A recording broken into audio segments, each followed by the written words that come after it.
Today I'm going to talk about the political business cycle. Now, what the political business cycle is an idea that politicians who are in office currently will put policies in place right before election time to boost economic prosperity in the short run, but in the long term cause an economic recession. And the reason for this is to give a benefit to the incumbent during election times to help them get reelected. The reason why this works is because people generally vote for the incumbent when the economy is going well. So when they have a job, when they have income coming in, and things are looking good, then they will vote for the person who is already in office. Why? Because if things are going well, why change anything, right?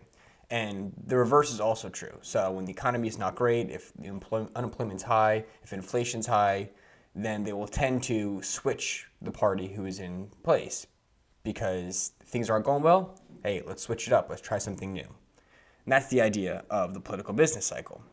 The reason I want to bring this up is because of the incumbent advantage. So only the political party who is in office right now has the advantage of putting in a policy to benefit themselves. And so this kind of gives them a unique situation in which they can pass policies where they spend a lot of government money to promote some sort of economic expansion, and it looks really good because businesses grow when they have money.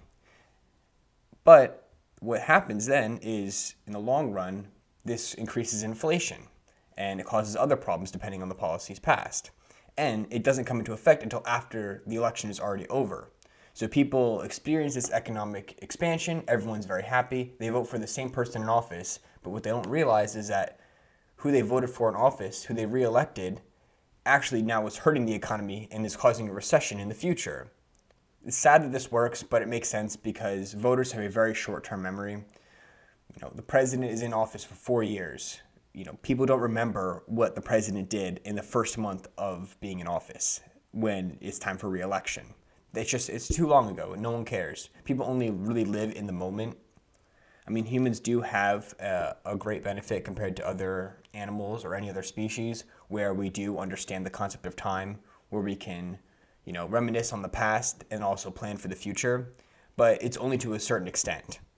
So many people have a very short time horizon, so they don't really remember things from very far in the past, and they don't really plan for things very far in the future. They only remember in the short-term past, and they only think about the short-term future.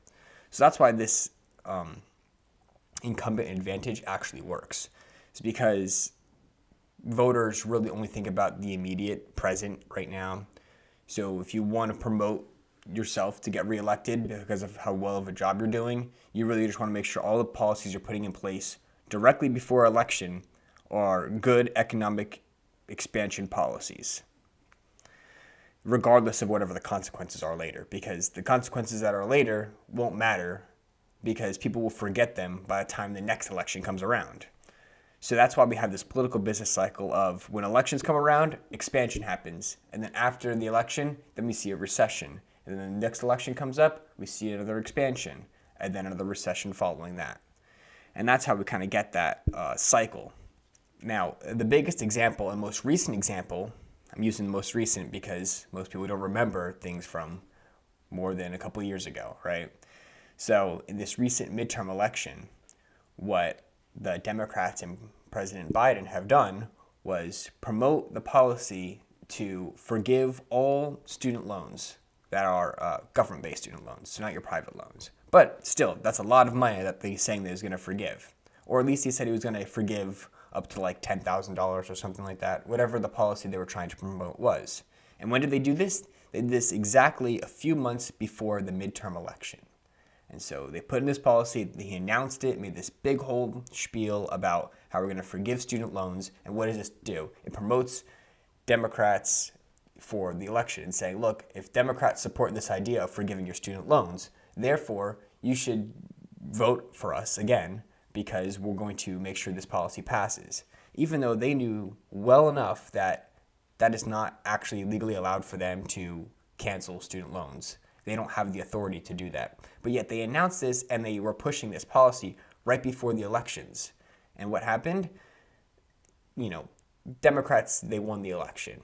Now, it's kind of hard to say because, there's a lot of different positions that were up for grabs. But in the long run, it was really like people kind of understood that election, Democrats won the election, right? But now the election's over, and you don't hear anything about the student loans being forgiven. Not a peep. Nothing's going on. Nothing is moving along with that. No one's getting any money because it doesn't matter anymore. The elections are over with, so no one cares about these student loans anymore. It's not going to affect anything. But with the new presidential election coming up very soon, be prepared to hear for the same exact thing where they're going to forgive student loans once again, because it's right around the election time where it promotes economic prosperity and people get money, who doesn't like getting money, and therefore it's the incumbent advantage of saying, I'm going to pass this policy, so that's why you should vote for me. But then as soon as they get reelected again, they're not going to talk anything about student loans being forgiven. And so it's kind of interesting, this business cycle that we have going on about the ups and downs of this economic growth and economic recessions. And it's really all determined not by, population's best interest in mind and everything. No, it's all about getting reelected. It is all about the politician's best interest. And that is to get reelected at any cost. And that is at the cost of the people.